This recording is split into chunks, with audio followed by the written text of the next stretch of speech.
شروع کرتا ہوں اللہ کے نام سے جو بڑا مہربان اور نہایت رحم کرنے والا ہے۔ حضرت ابو ہریرہ رضی اللہ تعالیٰ عنہ بیان کرتے ہیں، رسول اللہ صلی اللہ علیہ وآلہ وسلم نے فرمایا، اللہ کا ہاتھ بھرا ہوا ہے،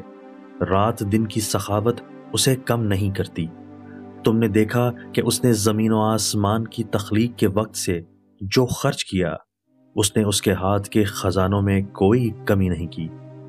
اور اس کا عرش پانی پر ہے اور میزان اس کے ہاتھ میں ہے، وہ اسے پست کرتا ہے اور بلند کرتا ہے۔ حضرت عثمان رضی اللہ تعالیٰ عنہ سے روایت ہے، جب آپ کسی قبر کے پاس کھڑے ہوتے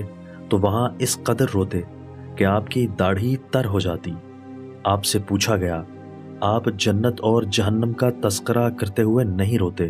مگر قبر کا ذکر کر کے روتے ہو؟ تو انہوں نے بتایا کہ رسول اللہ صلی اللہ علیہ وآلہ وسلم نے فرمایا، بے شک قبر منازل آخرت میں سب سے پہلی منزل ہے، بس اگر اس سے بچ گیا تو اس کے بعد جو منازل ہیں وہ اس سے آسان تر ہیں، اور اگر اس سے نجات نہ ہوئی تو اس کے بعد جو منازل ہیں وہ اس سے زیادہ سخت ہیں۔ راوی بیان کرتے ہیں،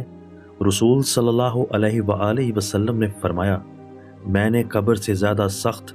اور برا منظر کبھی نہیں دیکھا۔ حضرت عائشہ رضی اللہ تعالیٰ عنہ بیان کرتی ہیں، رسول اللہ صلی اللہ علیہ وآلہ وسلم نے فرمایا، 6 قسم کے لوگوں پر میں نے لعنت کی اور اللہ نے بھی ان پر لعنت کی، اور ہر نبی کی دعا قبول ہوتی ہے، اللہ کی کتاب میں اضافہ کرنے والا، اللہ کی تقدیر کو جھٹلانے والا، طاقت کے بل بوتے پر مسلط ہونے والا شخص تاکہ وہ کسی ایسے شخص کو معزز بنائے جسے اللہ نے ذلیل بنایا ہو، اور کسی ایسے شخص کو ذلیل بنا دے جسے اللہ نے معزز بنایا ہو، اللہ کے حرم کی بے حرمتی کرنے والا،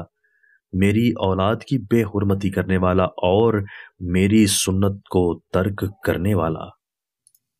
دوستو، اللہ تعالی ہمیں ان احادیث مبارکہ پر عمل کرنے اور اپنی زندگیوں کو سنوارنے کی توفیق عطا فرمائے۔